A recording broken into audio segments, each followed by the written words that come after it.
Macarena tiene miles y miles de atractivos. Yo cada vez que doy vueltas y conozco Macarena, más me enamoro.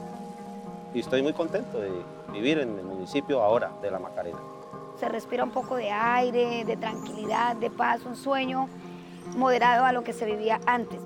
Esto fue un territorio de guerra. La Macarena colocó muchas familias, aportaron sangre a este proceso. Llegué a La Macarena porque mis padres tuvieron la fortuna hace 40 años de venir aquí a esta zona cuando todavía no se llamaba La Macarena, sino El Refugio. Entonces tuve la fortuna de llegar con ellos y aquí me quedé. Y estoy muy contento de vivir en el municipio ahora de La Macarena.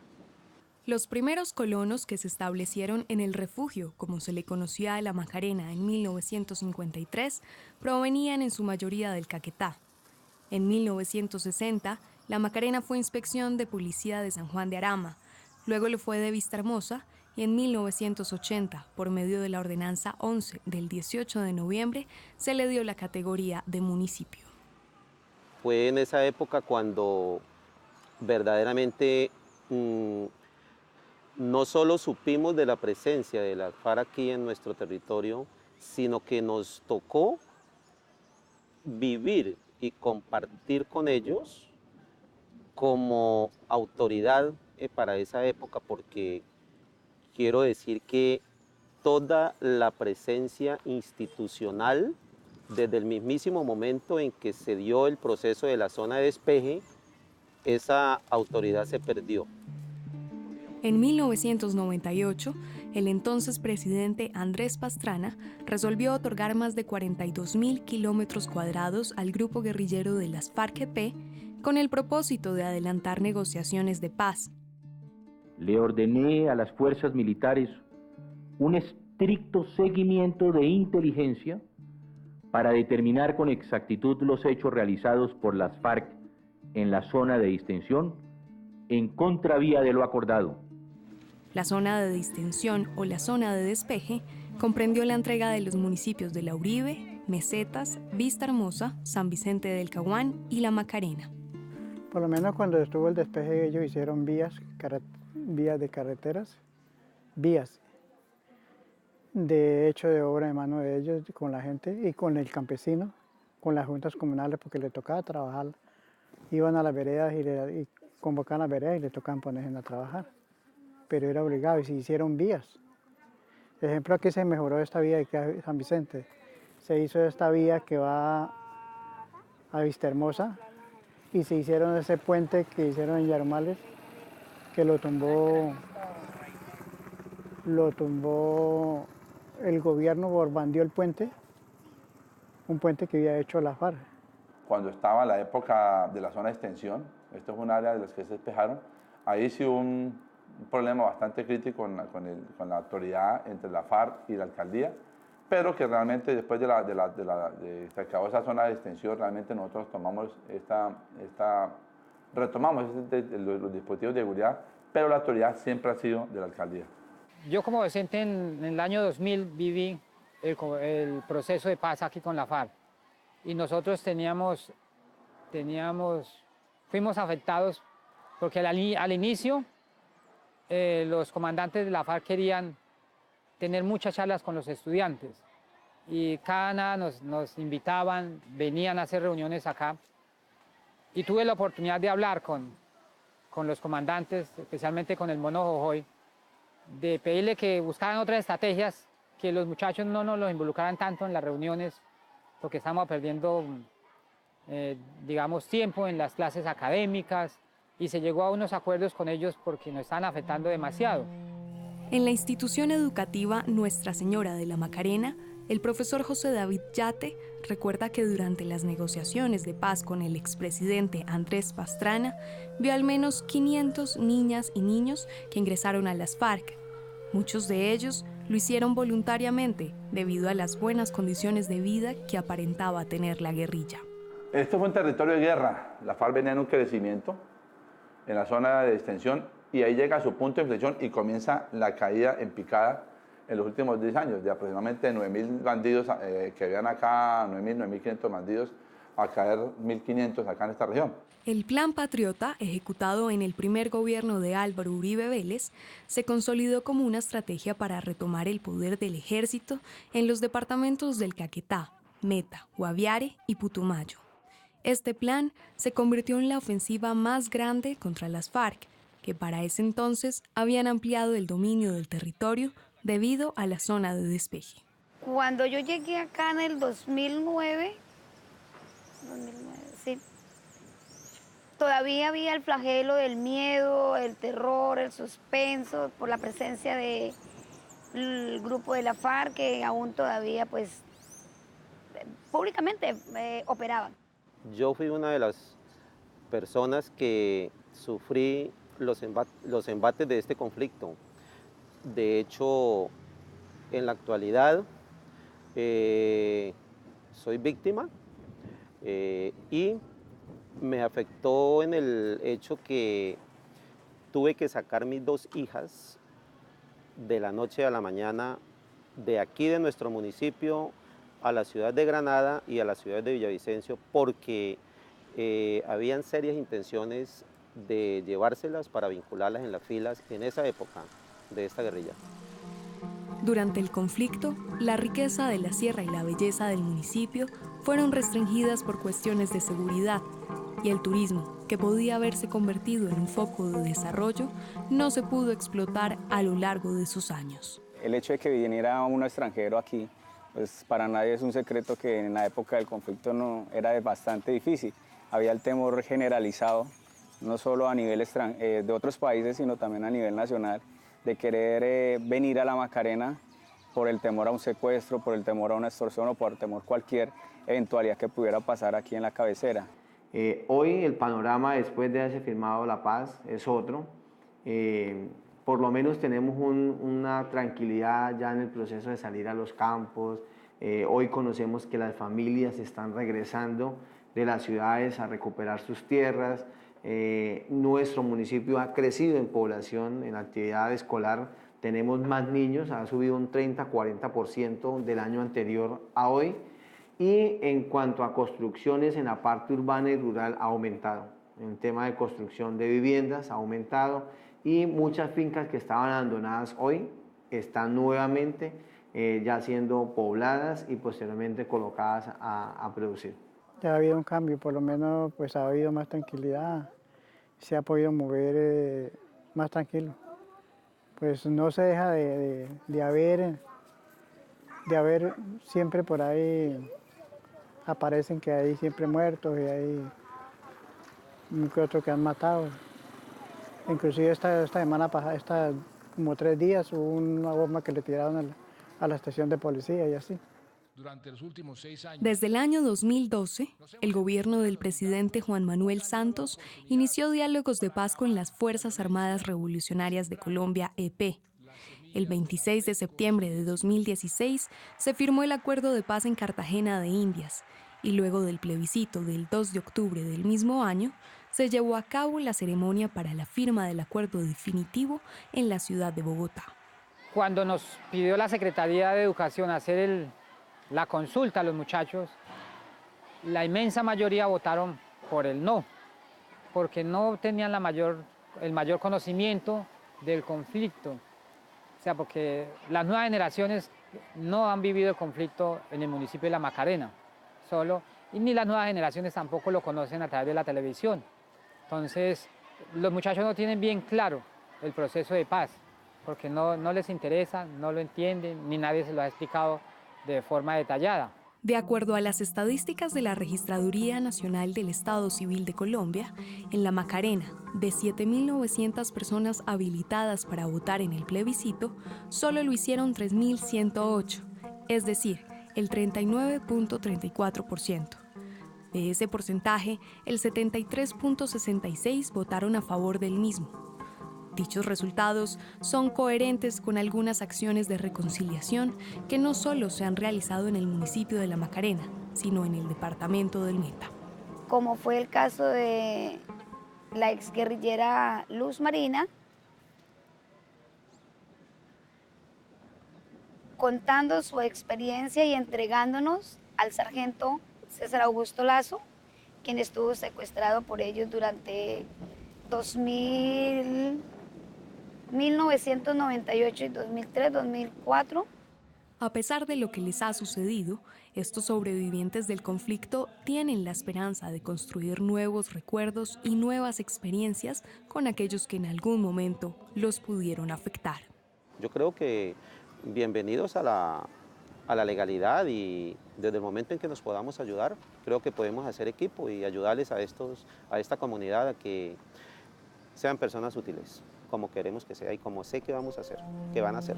Y yo he pedido a Dios mucho perdón por ellos y le he pedido perdón a Dios por mí, porque es duro todos los días levantarse y saber que sus hijos están sin un padre, que no tienen un techo, que no tienen un plato de comida.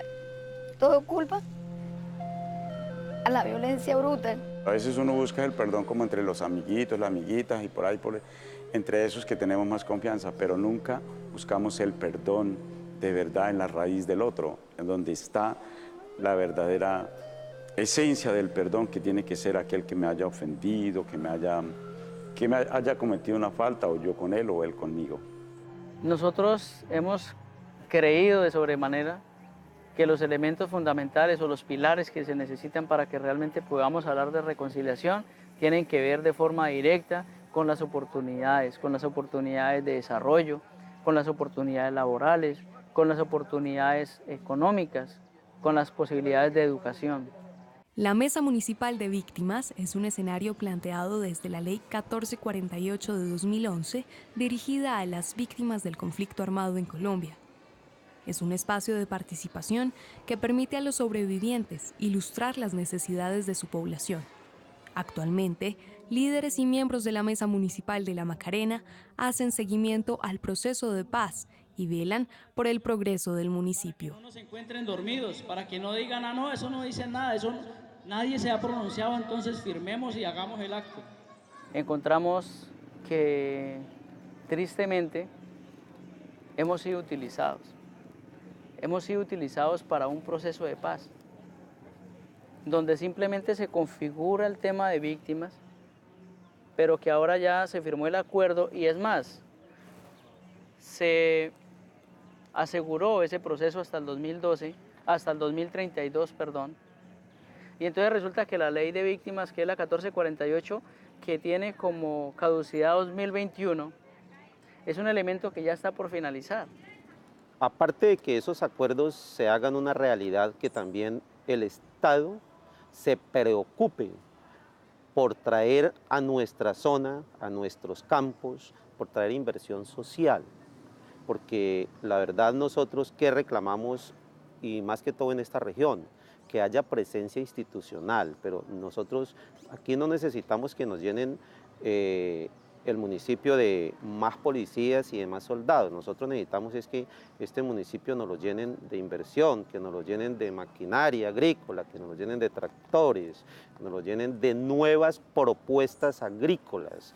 En el municipio de La Macarena se adelantan acciones para beneficiar a quienes han sufrido los efectos del conflicto. También se toman medidas para sustituir los cultivos ilícitos que se establecieron en el territorio desde la década de los 70 y que han sido otra causa de esta guerra. Con el gobierno nacional también hemos avanzado muchísimo. Ahora se hizo la firma de 2.800 familias en toda esta jurisdicción entre La Uribe, La Macarena y Vista Hermosa para dejar la coca y pasarse a cultivos lícitos en nuestro municipio, como es la ganadería, el cacao y todo lo que tiene que ver con pan coger. El municipio no solo debe estar preparado para esas nuevas actividades, sus habitantes también tendrán que convivir con quienes entregaron sus armas para reincorporarse a la vida civil. Yo considero que esto no se logra tan de la noche a la mañana, mas sin embargo, nosotros como municipio, aun cuando todavía no estamos preparados, sí podemos iniciar el proceso de preparación para ayudarle a estos excombatientes a que se reintegren a la vida civil, a que no vuelvan a delinquir y a que se conviertan en personas útiles a la sociedad. ¿Y eso cómo lo logramos? Pues lo logramos con mayor presencia institucional aquí en nuestro municipio. Y nos han dicho, queremos ser gente buena, queremos cambiar. Ese es un aporte y nosotros aportarle a ellos lo que nosotros tenemos de acogerlos. Darle la oportunidad en el ámbito civil y en el ámbito de la sociedad que goce de buenos principios como buenos colombianos. Hablando con ellos, coincidimos en que nosotros tenemos que generar un proyecto donde podamos visualizarlo en el futuro que tenga unas bases sólidas. Ese es el punto que estamos hablando en este momento del sachainchi como una alternativa. Es un producto agrícola, pero que tiene, de él se extrae un aceite, que es un aceite comestible. Tenemos ya un conocimiento un poquito más amplio sobre el tema y lo que hemos podido compartir con ellos es que definitivamente es una alternativa muy viable. Digamos que en este proceso que llevamos de posconflicto han sido muchas las mesas donde podemos sentarnos las víctimas, victimarios, instituciones y FARC. Y esos escenarios han servido para de alguna manera ir mostrando todo aquello que la guerra no dejaba ver. Hoy digamos que inclusive los mismos escenarios que en su momento fueron usados para temas de conflicto o en general para temas de guerra, son digamos que una alternativa que vemos como apuesta, obviamente, a un turismo de memoria histórica, a una apuesta que se debe hacer con responsabilidad y con respeto tanto para las víctimas como para la comunidad en general. En la vereda Playa Rica, ubicada aproximadamente a 2 horas de la cabecera municipal de La Macarena, se encuentra el Espacio Territorial de Capacitación y Reincorporación Urías Rondón, espacios regulados a través del Decreto 2026 de 2017, que tienen como objetivo brindar herramientas que permitan una efectiva reintegración a la vida civil de los excombatientes de las FARC. Yo soy consciente que tanto la FARC como el Estado, las fuerzas militares, hemos cometido fallas, errores. Entonces se trata de que el pueblo conozca la verdad. Aquí no se trata de meter a la cárcel un congresista, no se trata de meter un empresario, un político, no. Esto fue la guerra. Durante este conflicto hubieron muchas fallas, muchos errores, de lado y lado, de parte y parte. Entonces se trata de la reconciliación. Es ya parar, mirar lo que se hizo malo para no volverlo a cometer.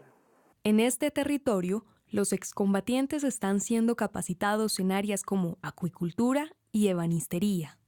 Llegué acá porque quería conocer, quería saber si lo que decían de la parte de la guerrilla era cierto, que eran atroces, que eran unas personas terribles, y me he llevado la impresión de todo lo contrario. Lo que le di al principio, personas temerosas, personas que nunca han salido, personas que hasta cierto punto no conocen civilización, personas que solamente han estado en su entorno y por eso es que no quieren ellos salir de acá. ¿Por qué? Porque ellos tienen temor de enfrentar cosas en la calle. He aprendido harto, ya tiene uno también un bagaje de conocimiento sobre un perfil de proyecto, ¿cierto? Que eso es muy importante, que uno está, pues me considero que yo estaba muy atrasado en eso y ya he adelantado harto en eso. Hemos adelantado harto y los profes para que son muy veraces son muy veraces en la parte informativa y pues qué, y están muy atentos, apresto a todas las preguntas que uno haga y lo que no entienda uno, pues con mucho gusto lo repite y eso es algo que lo lleva a uno ahí y eso hace que uno también retenga harto y aprenda. Luego de la firma del acuerdo de paz, los excombatientes han tenido que adaptarse a unas condiciones de vida distintas a las que estaban acostumbrados. En algunos casos, estas no han sido más favorables que las que encontraban en la selva. Pues lo que se acordó en La Habana era que nos hacían unos espacios, unas habitaciones dignas para vivir nosotros. Desafortunadamente no, esto quedó a medias. Acá no nos hicieron bien lo de la petar, no hicieron bien lo de las aguas residuales, el restaurante. Como usted puede ver, las construcciones quedaron a medias, no aforraron bien las piezas. Y así sucesivamente. Hay muchas cosas que el hogar infantil, la recesión, todo lo que se acordó en La Habana, que era para lo de las construcciones, no quedó bien, quedó a medias. Los cambios más drásticos, como la parte de salud, porque yo soy licenciado de guerra y aquí me ha tocado enfrentarme a unas cosas que uno nunca, pues, en la vida interna, cuando vivía en la montaña, pues no le, pues uno cuando estaba enfermo y nada, cuidando al médico, el médico le pedía a uno, le decía a uno qué tenía y el malestar y no le da la pasta. Aquí es una pela de trámites que eso, y aquí a nosotros nos toca salir a Florencia, y a Florencia se gasta un poco de plata uno. Para ir uno a una cita médica que no le den droga ni nada de eso, pues va gracias a que a uno aquí que lo receta el médico y ya. Aquí tengo una parejita, unos muchachos, Ever y Gina, y ellos han hecho, el muchacho ha hecho aproximadamente 80 cirugías, la muchacha como 50.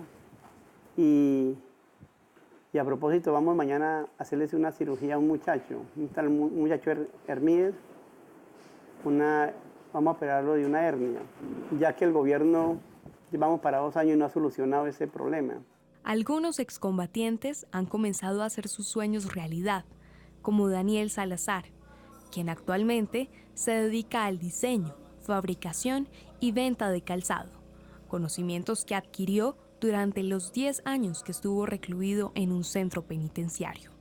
Estas máquinas eran las mismas que se utilizaban cuando estaban en el monte para hacer pecheras, para hacer las cartucheras para las peinillas, para hacer todo lo que necesitábamos dentro del monte, porque nosotros hemos también sido, nos abastecemos nosotros con lo mismo que nosotros construimos.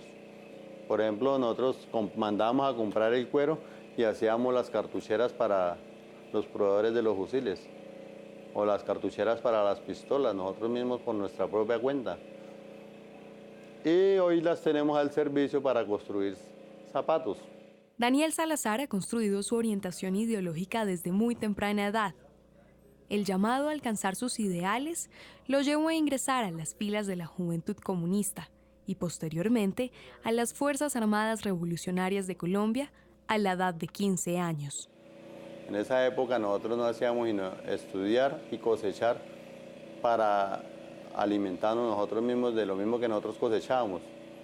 Sembrábamos frijol, arroz, sorgo, maíz, cacao, hasta que se metió la guerra de Casaverde, la represión de César Gaviria, atacando el Secretariado Nacional de las FARC, y desde ahí para acá, pues solo bala, pero solo bala. El día que decida dejar el territorio, este zapatero seguirá trabajando con el propósito de extender el mercado de su calzado a nivel nacional e internacional, sin dejar de lado los ideales por los que luchó durante años. El hecho de que no esté con el fusil, eso no quiere decir que ya haya perdido mis ideas. Yo soy un combatiente de la revolución. Las capacitaciones que los excombatientes reciben para formarse laboralmente están combinadas con jornadas artísticas, culturales y deportivas, siendo una de estas iniciativas la que llevó a Carlos Urriago al espacio territorial Urías Rondón. Se hizo la integración acá y en esa integración pues nos dimos a conocer, pronto conocieron también lo que yo manejaba, lo que es el área de ebanistería y me hicieron una propuesta, a mí me gustó y pues sería muy bonito, ¿no? Conocer y aportar, ¿no? Y así fue la forma que llegamos acá y pues ahí vamos a hacer el máximo esfuerzo para que este proceso que estamos llevando a cabo aquí en el área interna de la ebanistería, como en las otras áreas y en el proceso en general, llegue a buenos términos. El conflicto armado imposibilitó por mucho tiempo que personas como Rodrigo o Edison pudieran siquiera pensar en tener una carrera profesional o compartir con sus familias. Hoy, luego de haber terminado la confrontación armada, tienen nuevas metas por cumplir. Siempre he pensado, digamos, en profesionalizarme en ser abogado, una de mis condiciones. He pensado profesionalizarme en eso debido a eso, entonces... pero para eso necesito también el estudio, el bachillerato. Entonces, siempre he pensado en eso, debido a que he tenido muchas dificultades con la familia, en cuestiones jurídicas, Entonces por eso me motivé, digamos, a profesionalizarme en esa parte de ser abogado. Ahorita estoy metido por lo menos en un proyecto de ambientes para la paz y estoy metido en la cuestión del monitoreo de fauna y flora, que me gusta y ojalá se dé y hayan recursos para eso, porque o sea, y es fundamental poner en práctica por lo menos o poner en marcha una especie de monitoreo en estas zonas donde ya se empieza como a alterar también la vaina de tanta deforestación, caza de animales, y todo eso va a servir mucho también para las normas de convivencia, porque nosotros vamos a, no tanto para el monitoreo, sino se va a crear una especie de guardia campesina también junto con la comisión de monitoreo, entonces es fundamental. El diálogo y la confianza entre los excombatientes y la fuerza pública son fundamentales en el proceso de reconciliación.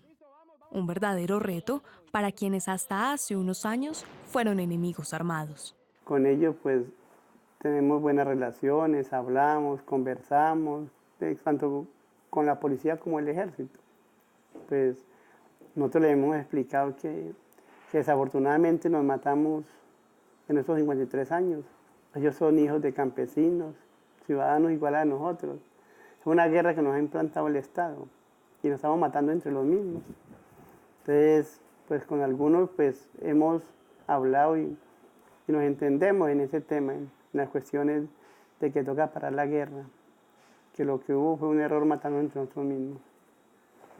Una vez duré por allá hablando como unas 2 horas, me tocó parar por allá en el sitio y hablé con unos soldados, pues para qué, muy formales y todo, y pues yo por lo menos no le tengo miedo ni a la policía, ni a los soldados, nada, ya yo pierdo de temor, pues de todas maneras ya soy legal, ya tengo mi certificado y todo eso, entonces yo no tengo nada que ver, ya hay unos compromisos tanto del Estado con uno como uno con ellos. En esos espacios territoriales hay una figura que se llama la carpa azul. La carpa es un espacio de conversación donde tanto militares, fuerza pública, excombatientes y demás organismos del Estado, Procuraduría, Defensoría del Pueblo, la ONU y demás, nos reunimos en un espacio neutral con el propósito de ver lo que está pasando en el contorno de esos excombatientes y de qué manera el Estado como tal los vamos a apoyar, a ayudar. Nosotros, en el contexto militar, nos corresponde solamente la parte de seguridad y hasta el momento hemos cumplido al 100% de cabalidad. El artículo 217 de la Constitución Nacional establece que el país tendrá para su defensa permanente a las fuerzas militares, es decir, al Ejército, la Armada y la Fuerza Aérea.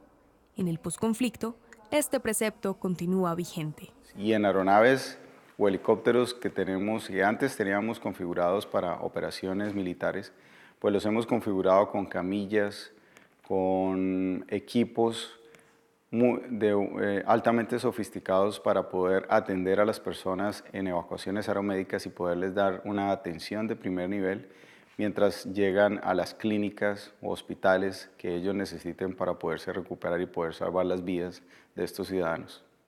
La gente, la población, el pueblo colombiano no conoce la realidad de lo que somos nosotros como seres humanos, que somos personas, que de una u otra forma, si algún día nos rebelamos ante el Estado es porque tenemos unas ideas y queremos que este país cambie, especialmente estos gobernantes que nos han venido gobernando toda la vida.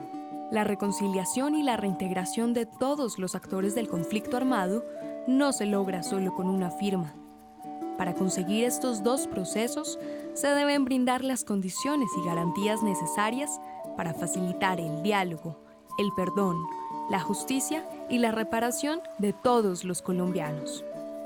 Para ti, ¿qué es la paz? La paz para mí es si alguien está llorando, está peleando y están reempujando a otros, yo les digo que no, es mejor sean amigos para que después se jueguen juntos y no estén peleando tanto.